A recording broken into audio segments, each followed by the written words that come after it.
You're still watching The Perspective. I'm Florence Armain, sitting down with our special guest today, Daniel Mananta. Now, we talk about keeping the originality. Yes. And you mentioned about piracy. Yes. It's not just in, of course, Indonesia. There's a lot of counterfeited products in Indonesia. Right. There's no doubt about that. But a local brand. Yeah. A local brand that supports a local issue being pirated. Yeah. So if you go to, let's say, Tanah Abang or some Pasar Senen or something, you could find the fake version of Them of Indonesia, which being sold, I think, a fifth of the price of the original price. Oh, a fifth of the quality. Yeah, a lot of people complain about it, and they said, Daniel, what's up with the quality? How come, like, whenever I wash it once, and suddenly, like, the print, the screen prints peeled off and everything. That's how I found out about it. And then after that, I told them to take a picture of it, and turns out the back logo is missing, and then the inside logo is different than my original inside logos. And so in the end, I told them, sorry, it's pirated stuff. I cannot help you with that, because we only use the highest quality, in Damal of Indonesia.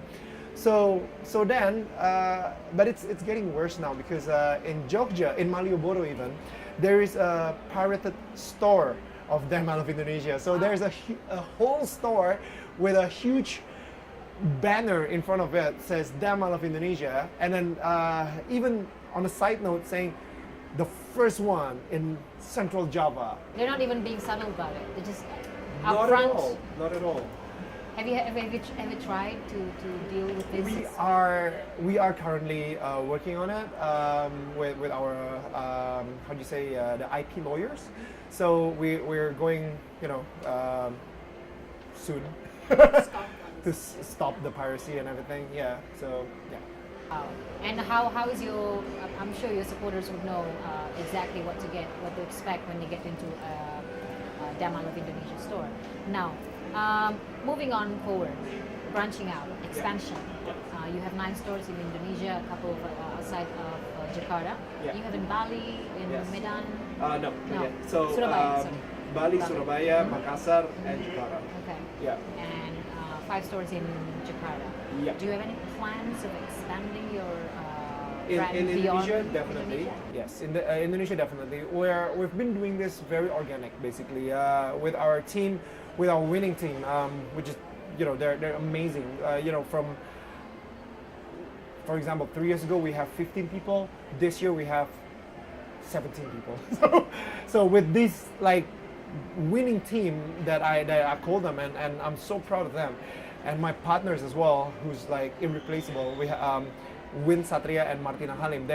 Both of them, they're very strong, doing what they do. And the 3 of us, I call them the 3 foundations of them out of Indonesia. We managed to make 9 stores. So this year, I'm planning to get more qualified people and make this a little corporate, so that instead of getting like 3 more stores this year. What is a little corporate entails? So I'm gonna get the CEOs, the COOs, the CMOs. Exactly. So more corporate-like. We're thinking about making, for example, maybe this year not only 3 stores, but 6 to 9 stores, something like that. Yeah, it's quite a high target, but I'm sure we can achieve it. Yeah. All right. Moving on from Damal of Indonesia, expansion into entrepreneurship. We'll speak to Daniel Mananta about that later on when we come back.